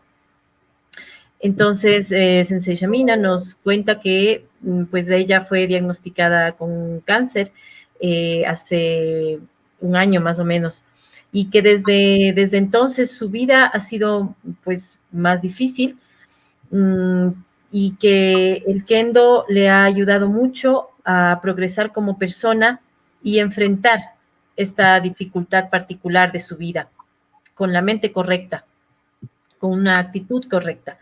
Y específicamente el Zazen, la práctica de Zazen le ha ayudado mucho con su sensei, justo el sensei que nos mencionaba antes, que le ayuda en Yodan, Moscoso Sensei, hacen regularmente la práctica de Zazen, ¿no? Que es un tipo de meditación.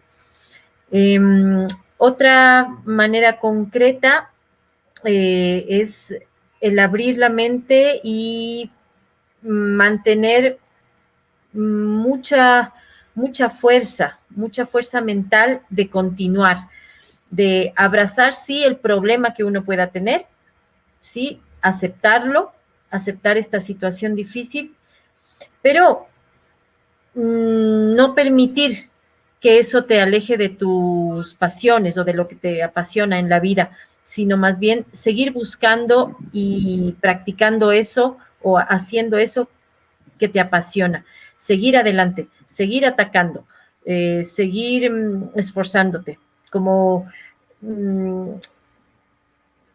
trabajar en tus problemas, y como casi como Kakarigeko, diría yo, y seguir adelante. Eso es lo que desarrolla una mente más fuerte, y yo diría también un espíritu más fuerte. Es lo que nos cuenta Sensei. Gracias, Dianita. Vamos a seguir con nuestra segunda pregunta, que la va a leer Ana Verus. Okay, this one is from. No te pongas nerviosa. Pamela is the wife of Jose Vargas Sensei. Okay. They're very related. Good evening. She said, "Good evening, Shamina and Mark Sensei. There are many of us who can practice kendo with our significant other. In that sense, how has that experience been for you both? Thank you." I'm going to quote from my old karate sensei. He said to us once, "I'm an 8th dan in the dojo. My wife's a 9th dan at home." Ah! However, if you practice, it doesn't matter what you rank. She's always one rank ahead of you. I'm kidding, Smart but people here. yeah, That's a wise answer. well-trained husbands, right? No, but seriously, it can be an issue, because we both care very much about the people in our dojo. We care very much about the path of our practice. We care very much about making sure that the practice we do lives up to the expectations that Kato Sensei has for us. And sometimes that the pressure of wanting to do well for each other and for our students and our friends and our sensei can create friction, and we have to deal with that the same way we deal with Kendo, like Rose said, you just have to be honest with yourself and honest with each other, talk it through. And I've had to learn that sort of the hard way, just, that I need to be more open and receptive and willing to understand and learn myself. Not assume because you're a guy and this is a martial art, you're automatically better. Because trust me, that is not true. And if you don't believe me, go stand in the same dojo floor with somebody like Ms. Watanabe from Kyushu, or some of the other women Japanese kendo practitioners. Yeah. Okay. Ay. Bueno, ahora escribe Pame Sensei, que también pues comparte el dojo con su esposo, ¿no? Iki Sensei. Y hace una excelente pregunta, justamente retomándole lo que algún momento preguntábamos, ¿cómo hacen para combinar esta experiencia de ser senseis y pareja en el mismo dojo? Me parece muy, muy interesante. Entonces, Sensei Mark citó a un sensei octavo dan que decía que él es octavo dan en el dojo, pero su esposa es noveno dan en la casa. Y bueno, la verdad no es muy importante. De ley va a haber, van a haber momentos, ¿no? Momentos de fricción, momentos complicados, pero tanto así como en el dojo se preocupan tanto por los alumnos, por los otros kenshis, también deben preocuparse y se van a preocupar uno por el otro, porque de eso se trata el kendo, ¿no? De estar pendiente de los demás, de estar pendientes y presentes también. Dice que es difícil también combinar toda la presión que es estar atento de los alumnos, estar pendiente de otro sensei y estar pues pendiente de ellos como senseis y como pareja, y que eventualmente va a haber fricción, pero como decía Shamina Sensei, hay que aprender a lidiar con eso, y para eso hay que ser honestos con nosotros mismos y ser honestos con el otro. Y Sensei Mark dice que él lo aprendió de mala manera, como un poco a la brava.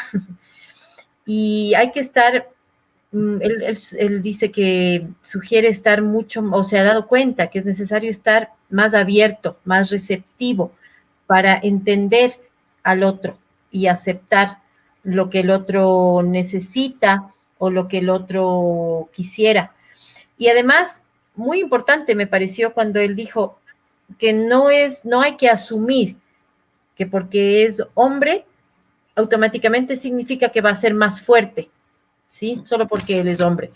Él dice, porque si crees eso, ¿por qué no te paras en un dojo a estar con cualquier kendoka japonesa como Watanabe Sensei a ver si es que te sientes tan fuerte? Dice, eso es solo una idea, no es real. Eso. Entonces, él recalcó mucho esto de ser muy honesto con uno mismo y con el otro, y receptivo y atento a las necesidades del otro, a lo que el otro quiere decir. Eso. Thank you, Sensei.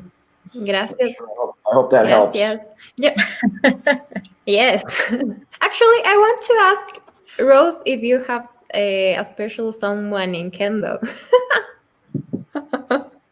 Not small, say everything. I actually do have maybe he's seeing us.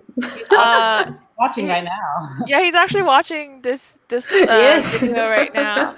I actually do have a significant other, except he started practicing with us very recently. I actually met Hmm. him outside the dojo. You're I met hi. She's a yeah. senpai. I actually met him in my personal life, and I told him how important kendo is to me, and I kind of like talked to him about it for a really long time, and then he decided that he wanted to see what it was all about because he was hearing me talk about it all the time, and he was like really supportive about it, and he finally joined us. And he's a beginner, but he definitely tries really hard, and he's becoming a part of our dojo. And how you I feel when think, you're training with him? It's very difficult, same as senseis, or um different? How you feel it? so as of right now, he's still in the process of becoming a beginner. So he doesn't have bogu on yet. So we haven't really like Hmm. spar yet.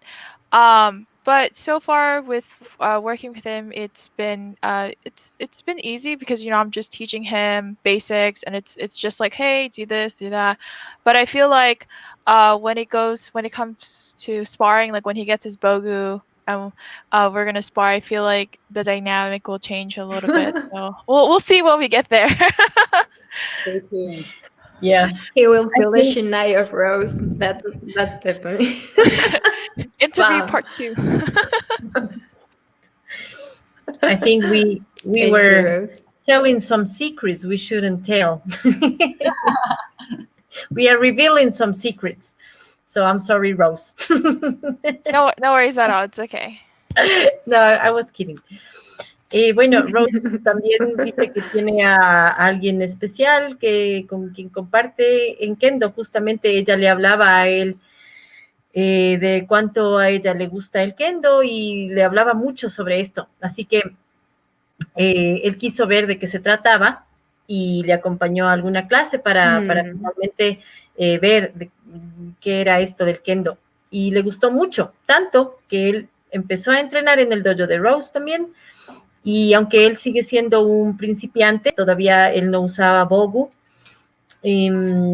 pero él está también pues muy interesado en el Kendo.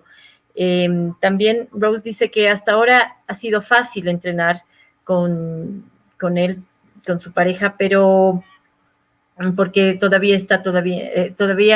perdón, Nito. está en los, sí, está viendo básicos y aún sin usar Bogu es diferente. Ella no sabe qué pase cuando avance un poco más de nivel y ya pues puedan hacer Keiko juntos.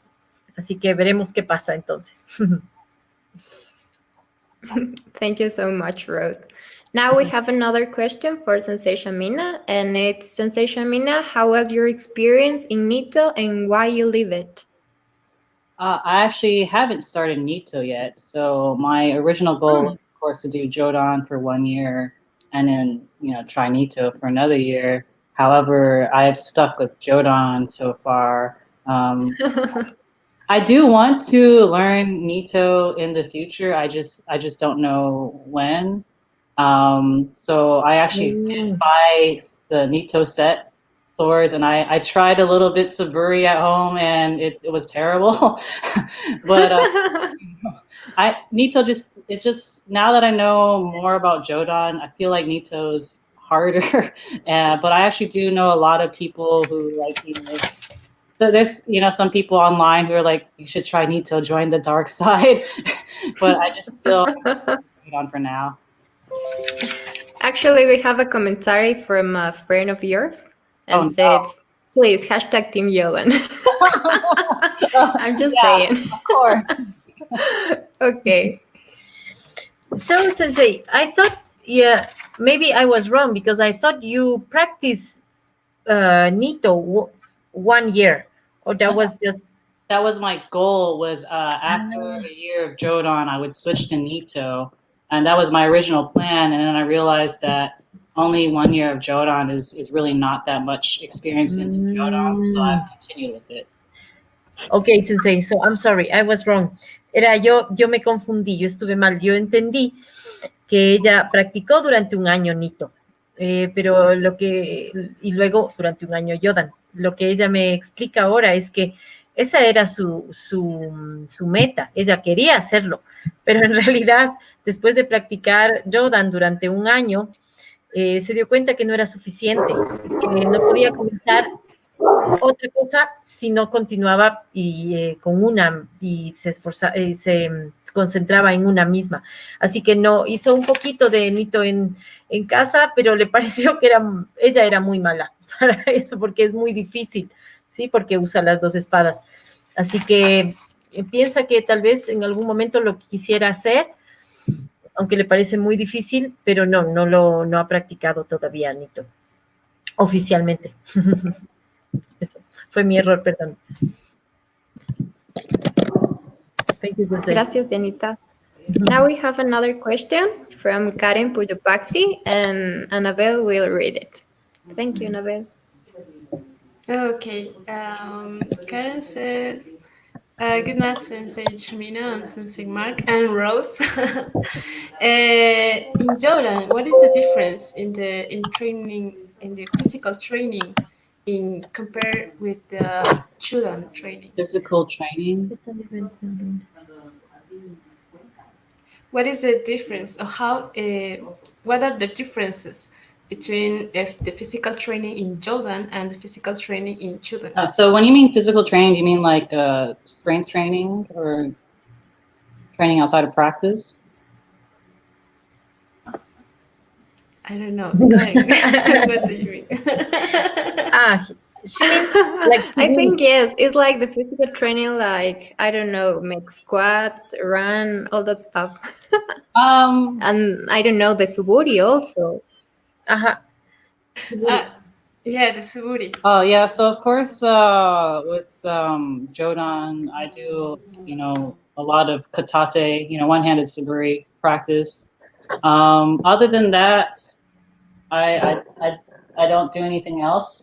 So for outside of the dojo, I have a gym in my garage, so I lift weights and I do like I guess a basic weight training routine. So I do something that like hits all the body parts. So I do squats, deadlifts, bench press, overhead press, that sort of thing.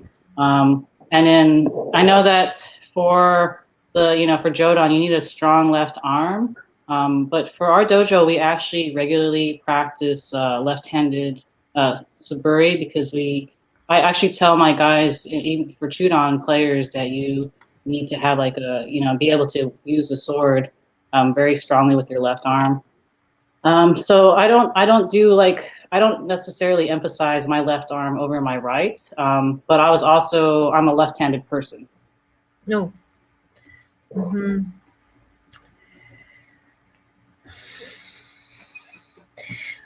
That's super interesting that you are left-handed. Okay, so la sensei. I know that if you are left-handed, your brain can make different connections. So really, yeah, it's because I work with children, and it's super cool when children are left-handed. Really? They make different brain connections. It's different. You get to the point in different ways. That is good, Sensei. Don't worry. Bueno, entonces Sensei nos cuenta que realmente ella no hace muchas cosas diferentes en el entrenamiento para hacer Jodan. Lo que sí hace es un énfasis en katate, ¿sí? Y inclusive afuera del dojo, cuando ella practica para dar sus cortes, golpea usando mucho y haciendo mucho énfasis en el trabajo del brazo izquierdo, ¿sí? Y el suburi en el dojo también hace bastante énfasis en el brazo izquierdo, pero no solo ella que hace Chudan, sino a todos los de su dojo les hace trabajar bastante el brazo izquierdo porque es el brazo que debe tener más fuerza en Kendo. Entonces, aparte de eso, de su trabajo de katate y del manejo del brazo izquierdo en sí, pues no hace muchas diferentes cosas para Yodan. Eso es. Perfecto. Muchísimas gracias, Dianita. Now we have our last. Oh, sorry, my dogs are very crazy right now. This is the last question for Sensei Mark, and it's also from Sensei Jose, and he asked, Dianita, tal vez me puedas ayudar con esta pregunta a traducirla. Claro. Gracias. So this question is from Iki Sensei again, and he wants to know about the Shimpan work. Okay. ¿Cómo sería una buena manera de enseñar? Okay. He wants to know how could be a good way to teach to the other Kenshis how to make how to be a good Shimpan. What is the most important thing that we should learn about being a good Shimpan? Yeah, please, Sensei, Mark. If I had to say, okay, and I'm just going to tell you this because I, as part of the All United States Kendo Federation, I'm on the competition committee.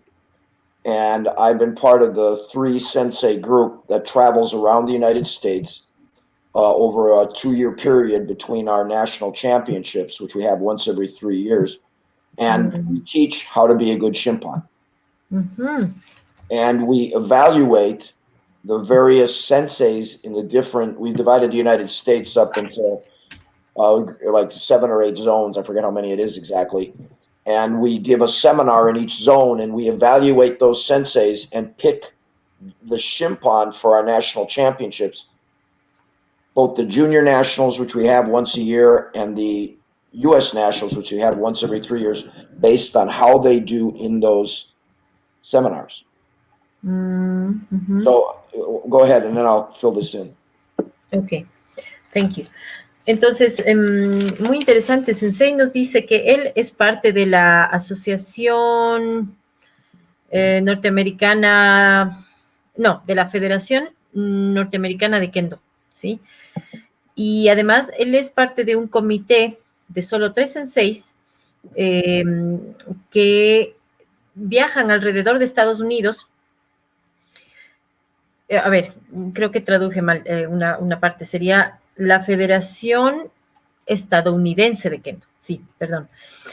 Él es parte de esta federación, pero además él es parte de un grupo de 3 senseis que forman un comité que viajan alrededor de Estados Unidos haciendo seminarios y arbitrando también los campeonatos a nivel pues grande, ¿no? De estatales y de Estados Unidos también, de nacionales, eso.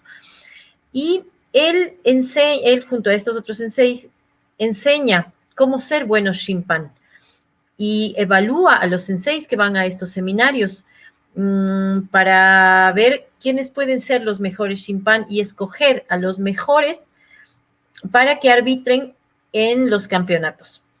Entonces, él sabe bastante sobre este tema. Y la base para escogerlos es cómo se desarrollan los senseis en los seminarios. Y así escogen a los mejores. Y ahora continuamos. Please, Sensei, continue. And I was fortunate to attend the All Japan Kendo Federation's Foreign Leaders Camp, which had a judging component or Shimpan component to it. And I've attended a number of the FIK Shimpan training seminars. And in all of them, that's amazing, Sensei Mark. There is one common thread. You are not judging the match, as in you are standing outside of it and watching. You are an active participant in the match. It is your function to call ippon when you see it strike, when they see the strike. And when I say you're an active participant you have to breathe as if you're participating in the match. You have to move in anticipation of the two participants. And it is above all your duty to call exactly what you see as ippon or not, or hansoku, based on your independent judgment. And the only way to polish that judgment is to practice kendo regularly. If you don't have the depth of experience practicing, you will not have enough experience to judge proper yuko detatsu, proper point effectively. If there was one thing, Sensei Vargas, that's the one thing. There's lots of techniques to judging, getting yourself in the proper position, movement, the commands, the sense of presence you need to have to be a good judge, etc. But the one thing above all else is the recognition that you are actually a participant with the other three judges in that particular match. Hi, Sensei. Entonces, Sensei nos dice que él pudo también estar en la Asociación Japonesa de Kendo y en un campamento para Shimpan, y en un seminario también de la Federación Americana de Kendo. Es decir, que él ha tenido mucha experiencia con gente que sabe, que ha arbitrado mucho, con senseis de muy alto nivel y con mucha experiencia también. Y ha aprendido algunas cosas. Y tal vez lo más importante que él ha aprendido con toda esta experiencia propia y ajena es que tú no puedes juzgar o no puedes arbitrar un encuentro de kendo si es que no te sientes parte activa del encuentro o del shiai, ¿sí? Tú debes sentir, no estás como viendo desde afuera. Eso no es un buen shimpan, el que está desde afuera mirando lo que pasa ahí y nada más. Tú debes casi respirar y anticiparte junto a los competidores y anticipar el corte, el ataque, y decir lo que ves siendo parte de esto, ¿sí? Como meterte mucho en el encuentro, en el combate.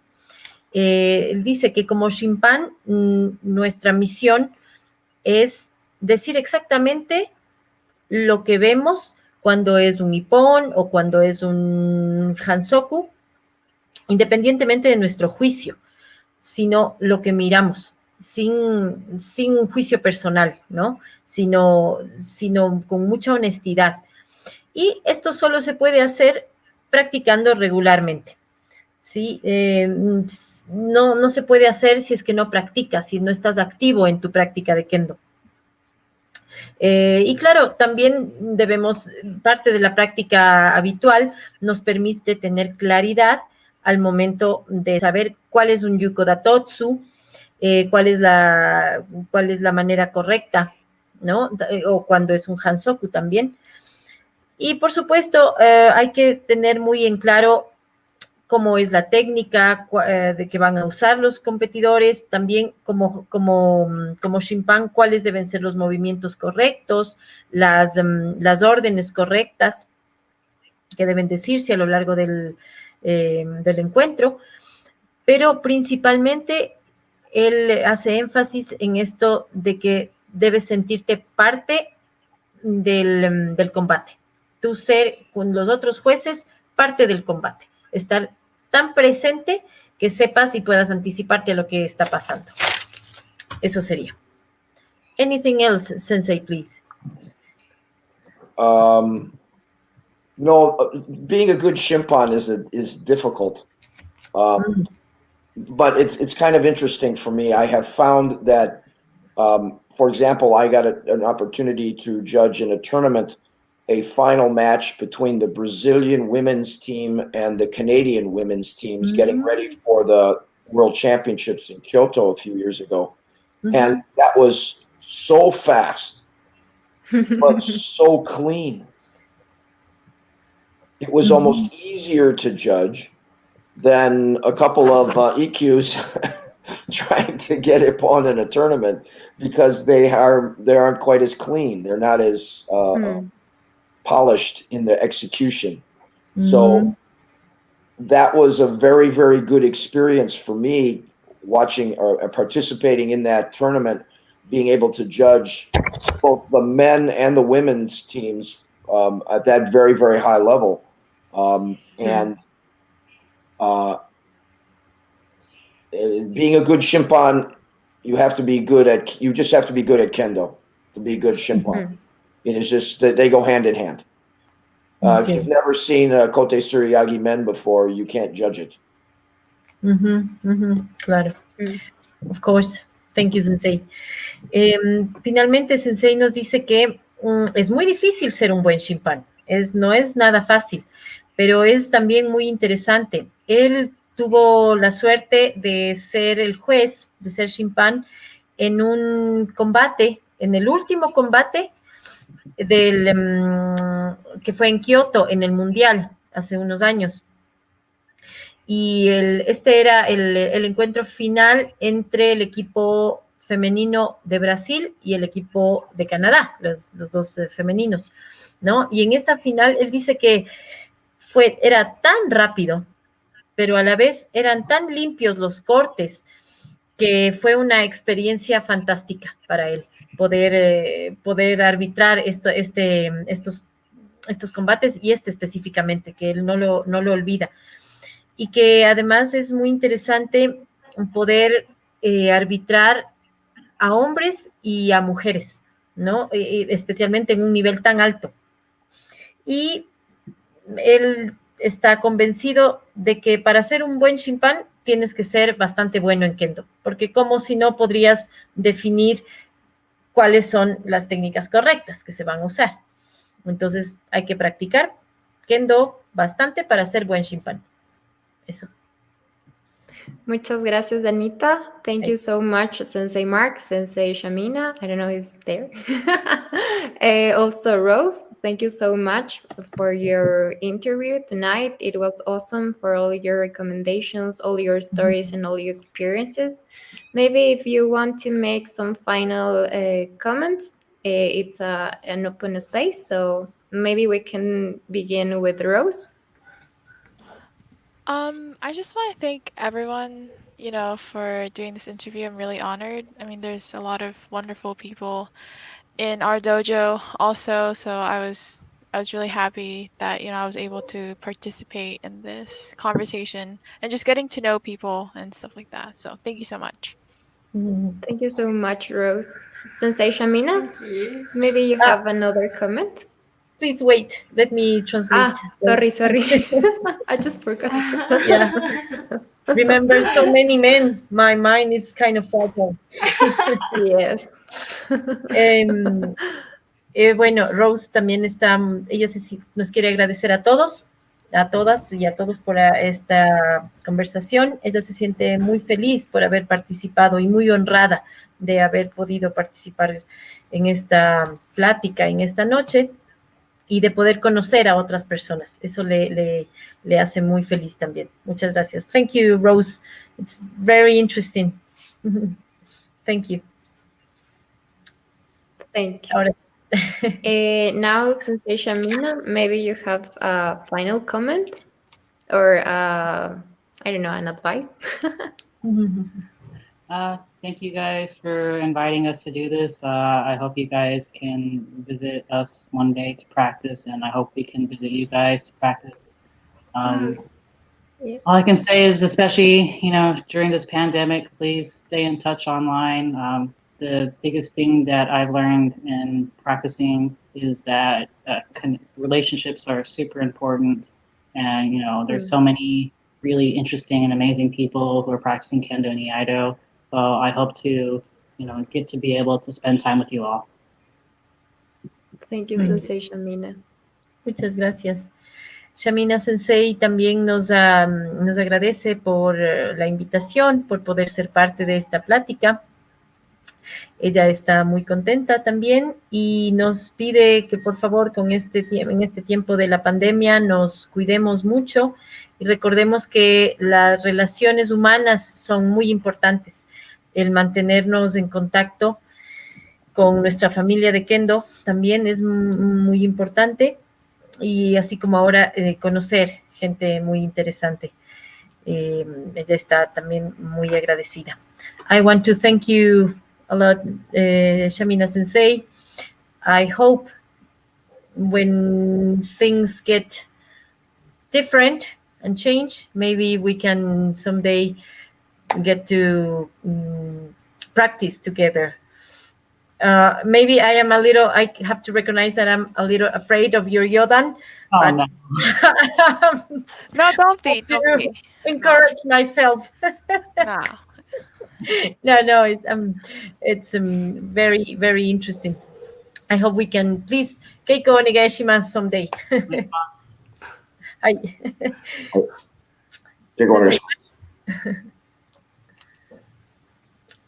Sensei Mark, please, would you like to tell us final comments or any recommendation, please? My recommendation or comment would just echo Shamina's. Relationships that you develop in the dojo are very, very important. And part of building those relationships is, of course, second dojo. One of the traditions we have in our group is like tomorrow, for example, we're going to, after practice, our house is only, 6-8 blocks from the dojo. We're going to end up having, I don't know how many people over here cooking hamburgers out in the backyard and having a beer or two, and generally talking about life, liberty, and the pursuit of happiness, whatever his or her name might be. And sharing with, and family members come, spouses come, girlfriends, significant others, they're all welcome. And I think that is one of the excellent things about Kendo. And it's one of the things that I would encourage you all to do as much as possible. Participate, be friends, enjoy life. And as my father used to say, live large. Thank you, Sensei. Bueno, Sensei Mark hace eco a lo que nos decía Sensei Shamina sobre la importancia de las relaciones, sobre desarrollar estas y mantener y cuidar estas relaciones que hacemos con nuestra familia del dojo, porque es una segunda familia, aparte de la familia de sangre que tenemos, pero la familia del dojo es muy importante. Ellos tienen una tradición en su dojo que después de una práctica, si es que es temprano, como a las 6 de la tarde, se juntan y a conversar. A veces pueden tomar algo, tal vez una cerveza o dos, pero lo importante es juntarse a conversar sobre la vida, sobre las cosas que a veces sean muy profundas o no, pero conversar y mantener este vínculo. Y todos son bienvenidos, a veces los novios, las novias, bueno, pero que se sigan juntando y hacer más grande esta familia. Y eso es algo excelente del Kendo, que nos permite disfrutar, valorar y hacer estos lazos. Y como decía su padre, que vivamos una larga vida y que disfrutemos mucho, nos recomienda Sensei, de la vida. I want to thank you, Sensei. I was really impressed of all the things you share with us tonight. And as I was saying to Shamina Sensei, please, Keiko onegai shimasu, if we could someday. Please. So I have to say one more thing because of Martin. He told me to say hashtag Jodan for life. By the way, hashtag Team Jodan again. He just wants to remember that. So we have some special thanks for you, Senseis, and Rose also, and it's from Pamela Lopez. she's my sensei. She's from Ecuador, and say thank you so much for sharing all your wonderful wisdom. I look forward to doing Keiko with all of you. So, and we have Martin Sensei also. Thank you, Shamina, Rose, and Mark Sensei. You're amazing people, and I'm really happy to call you all my friends. And also we have Jose Vargas. Great interview. Thanks, Mark Sensei, Shamina Sensei, and Rose. Thank you for your time. And Kenshikan Dojo. It's my dojo. I told you it's very same as your dojo. It's because yours is Kenshikan. And I was very trouble with my tongue. Sorry. And they say thank you for this space and very interesting the answers and the questions. So thank you again, Sensei Shamina, Sensei Mark, Rose. It's a pleasure for us to have you in this space and hope you see you soon. And that's all. You will. See you and Thank you. thank you so much. Bye. Please Bye stay bye. safe. Yes. At the Good end, night for all of don't you. forget to